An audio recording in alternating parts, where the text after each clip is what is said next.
اعوذ باللہ من الشیطان الرجیم بسم اللہ الرحمن الرحیم لا الہ الا اللہ محمد رسول اللہ صلی اللہ علیہ وآلہ واصحابہ وبارک وسلم۔ اما بعد، تمام دیکھنے اور سننے والوں کو السلام علیکم ورحمۃ اللہ وبرکاتہ۔ اللہ تعالیٰ کا کلام قرآن پاک، اس کا سب سے بڑا معجزہ یہ ہے کہ اس میں کوئی اختلاف نہیں۔ اللہ پاک سورہ نساء کی آیت نمبر 82 میں فرماتے ہیں، افلا یتدبرون القرآن ولو کان من عند غیر اللہ لوجدوا فیہ اختلافا کثیرا۔ کیا یہ لوگ قرآن پاک پر تدبر نہیں کرتے، غور و فکر نہیں کرتے؟ اور اگر یہ قرآن پاک اللہ کے سوا کسی اور کی طرف سے ہوتا تو اس میں کثرت سے اختلاف دیکھتے۔ تو قرآن پاک کا سب سے بڑا اعجاز یہ ہے کہ اس میں کوئی بھی اختلاف نہیں ہے، اور اس میں جو بھی باتیں کی گئی ہیں وہ اختلاف سے پاک ہیں۔ اس کا مطلب یہ ہے کہ ہم نے آج تک جو کچھ دیکھا ہے، جو کچھ سمجھا ہے، انسان نے جو بھی ترقی کی ہے بطور انسان،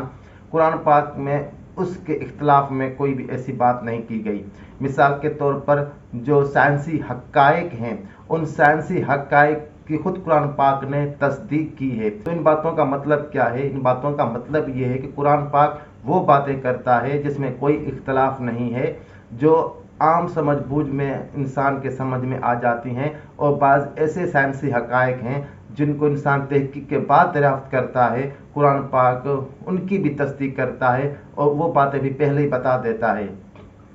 اس کے بعد اختلاف کی بات ہے کہ قرآن پاک میں اختلاف نہیں ہے، تو اس سے مراد کیا ہے؟ تو اس سے مراد یہ ہے کہ قرآن پاک میں جو احکامات موجود ہیں، جو نظریات موجود ہیں، ان کا آپس میں کوئی اختلاف نہیں ہے۔ لیکن یہ اختلاف جو ہم دیکھتے ہیں کہ مسلمانوں میں موجود ہے مختلف چیزوں میں، تو وہ اختلافات ان کے اپنے ذہنی اختراع ہیں، اور یہ حقیقت میں یہ جو اختلاف ہے یہ قرآن پاک میں نہیں پایا جاتا، یہ ان کے ذہنوں میں پایا جاتا ہے۔ اسی وجہ سے یہ ساری چیزیں پیدا ہوتی ہیں۔ اب مثال کے طور پر میرے سامنے ایک سوال ہے، اس میں ایک شخص نے سوال پوچھا ہے کہ میں ایک ذہنی الجھن کا شکار ہو گیا ہوں۔ اللہ پاک قرآن پاک میں فرماتا ہے کما بدأکم تعودون، اور اس کا ترجمہ یہ ہے کہ جس طرح اس نے تمہیں اب پیدا کیا ہے اسی طرح تمہیں دوبارہ پیدا کرے گا۔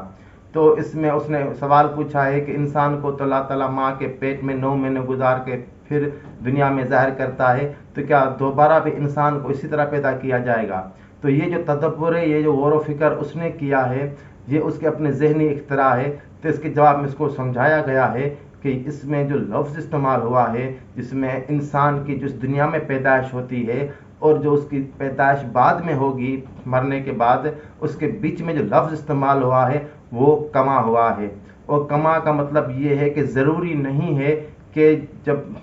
پیدائش ہو تو تمام کیفیت جو ہو وہ ایک جیسی ہو، کہ 9 مہینے ماں کے پیٹ میں رکھ کے جس طرح ایک مرتبہ پیدا کیا دوسری مرتبہ بھی اسی طرح پیدا کیا جائے گا۔ لیکن اس سے مراد جو ہے وہ تخلیق ہے، کہ جس طرح پہلے اللہ پاک نے تم کو تخلیق کیا بعد میں اسی طرح تخلیق کرے گا۔ اس میں جو لفظ کما آیا ہے وہ کمپیریزن کے لیے آیا ہے، اور جو بطور مثال آیا ہے، اور اس میں ضروری نہیں ہے کہ جب کما لفظ استعمال ہو تو جس طرح اس چیز سے اس کو موازنہ کیا جا رہا ہے وہ موازنہ دوسری چیز کے ساتھ 100% ایک جیسا ہو۔ تو یہ جو اختلاف پیدا ہوتے ہیں، یہ اختلاف جو ہیں اس وجہ سے پیدا ہوتے ہیں کہ ہم کو ان چیزوں کا پتہ نہیں ہوتا، ہم کو ان چیزوں کی اورینٹیشن نہیں ہوتی، اور اورینٹیشن نہ ہونے کی وجہ سے ہم جو ہیں مختلف قسم کے اختلافات میں پڑ جاتے ہیں۔ اب مثال کے طور پر قرآن پاک میں اللہ پاک فرماتے ہیں سورہ مائدہ آیت نمبر 6 میں، یا ایھا الذین آمنوا اذا قمتم الی الصلاۃ فاغسلوا وجوہکم وایدیکم الی المرافق وامسحوا برؤوسکم وارجلکم الی الکعبین۔ اے مومنو، جب تم نماز کے لیے کھڑے ہونے کا ارادہ کرو تو وضو کے لیے اپنے چہروں کو اور اپنے ہاتھوں کو کوہنیوں سمیت دھو لو، اور اپنے سروں کا مسح کرو، اور اپنے پاؤں بھی ٹخنوں سمیت دھو لو۔ تو اس میں عام طور پر اختلاف کیا جاتا ہے کہ پیروں کا مسح کیا جائے یا پیروں کو دھویا جائے۔ تو پھر یہ کہتے ہیں کہ اگر قرآن پاک میں اختلاف نہیں ہے تو پھر اختلافی باتیں کیوں پیدا ہوتی ہیں؟ تو اصل میں بات یہ ہے کہ یہ صرف اس لیے پیدا ہوتا ہے کہ ہم چیزوں کو اپنے ذہن کے حساب سے سمجھنا چاہتے ہیں۔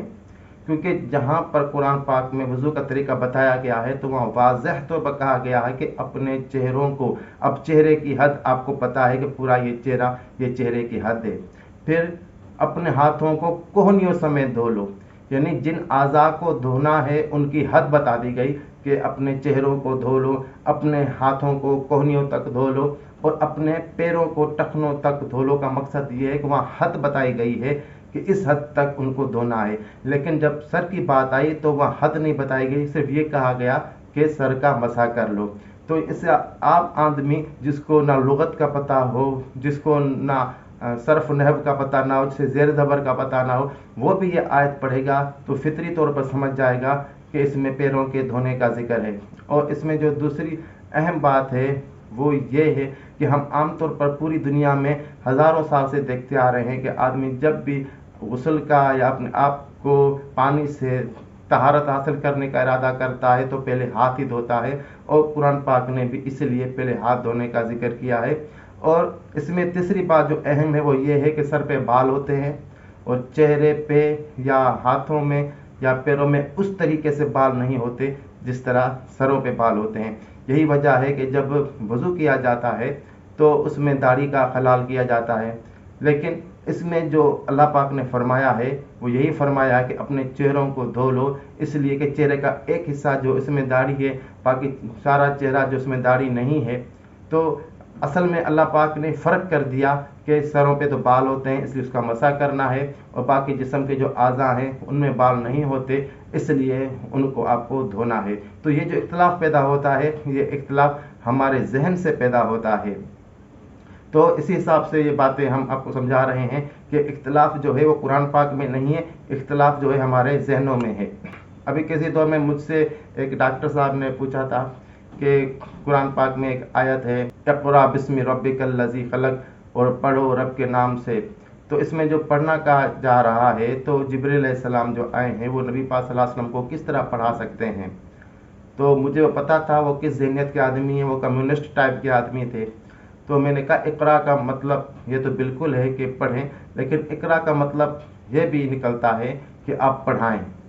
تو اقرا سے مراد یہ ہے کہ آپ اللہ تعالیٰ کے نام کو پڑھائیں. اور میں نے کہا اقرا سے یہ مراد بھی نکل سکتی ہے کہ رب کے نام کا اعلان کریں. تو اگر ہم یہ معنی سمجھ لیں کہ رب کے نام کا اعلان کریں تو اس کا مطلب یہ ہوگا اقرأ بسم ربک الذی، اے محبوب صلی اللہ علیہ وسلم آپ پوری کائنات میں رب کے نام کا اعلان کر دو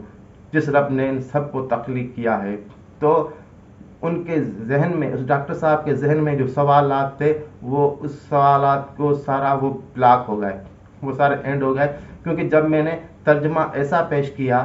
جو بالکل ان کی سوچ سے مختلف تھا اور جس کی طرف ان کا ذہن جا ہی نہیں سکتا تھا، اور جس لیول پہ وہ سوچ بھی نہیں سکتے تھے، وہ ترجمہ پیش کیا تو ان کے جو ذہن ہے وہ بلاک کا شکار ہو گیا. وہ ان کا ذہن، سوچ اور ان کے خیالات میں بندش ہو گئی، اور اس کے بعد انہوں نے مجھ سے کبھی بھی کسی اور قسم کا سوال نہیں کیا کہ جو بھی بات کرو وہ سوچتے ہوں گے کہ یہ ایسے سوال کا جواب دیتا ہے جس سے خود میرے جو نظریات ہیں ان کی جو بنیادیں ہیں وہ ہل جاتی ہیں. تو یہ بنیادیں کیوں ہل جاتی ہیں؟ یہ بنیادیں اس لیے ہل جاتی ہیں کیونکہ ہم قرآن پاک کو اس حساب سے غور و فکر یا تدبر نہیں کرتے. اب امام غزالی رحمۃ اللہ علیہ نے فرمایا ہے اپنے کتاب احیاء علوم فی الدین میں،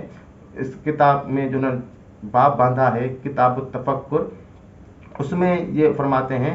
کہ قرآن پاک کی ایک آیت غور فکر کر کے اور سمجھ کے پڑھنا بغیر غور و فکر کیے پورے قرآن پاک پڑھنے سے بہتر ہے. تو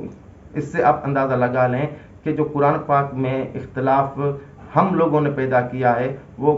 اختلاف اصل میں قرآن پاک میں نہیں ہے، ہمارے ذہنوں میں ہے، ہمارے خیالات میں ہے. جس طرح ایک آدمی نے سوال کیا، وہ آپ کو سوال پیش کیا گیا، وہ کیا پوچھ رہا تھا؟ یہی پوچھ رہا تھا کہ اللہ تعالیٰ دوبارہ جو پیدا کرے گا وہ اسی طرح پیدا کرے گا جس طرح ماں کے پیٹ سے انسان کو پیدا کیا گیا ہے. تو یہ جو سوچ، یہ جو خیالات جو آج کے جدید دور کے جدید علماء پیدا ہوتے ہیں اور پھر اپنی سوچ لوگوں کو ٹرانسفر کرتے ہیں، منتقل کرتے ہیں، ان کے پاس وسائل ہوتے ہیں، ان کے پاس پیسے ہوتے ہیں، ایک ہال بک کرا لیتے ہیں، 300-400 لوگ اس میں بٹھا دیتے ہیں، اور جن کو ایک آسان قرآن پاک کی آیت کا ترجمہ کرنا بھی نہیں آتا وہ سارے لوگ وہاں پہ بیٹھے ہوتے جن کو دین کا کچھ پتہ نہیں ہوتا، اور پھر ان کے سامنے بیٹھ کر علماء کرام کی شان میں گستاخی کرتے ہیں، توہین کرتے ہیں، بزرگوں کے لیے غلط باتیں کرتے ہیں۔ اب ان کو کیا پتا ان نے کون سا دین سیکھا ہوا ہے، کون سا دین سمجھا ہوا ہے؟ تو یہ جو اختلافات پیدا کر رہے ہیں یہ فسادی لوگ ہیں، اور یہ امت میں اصلاح نہیں چاہتے، اور ان کے اسی فساد کی وجہ سے ہم آج دیکھ رہے ہیں کہ ہم پر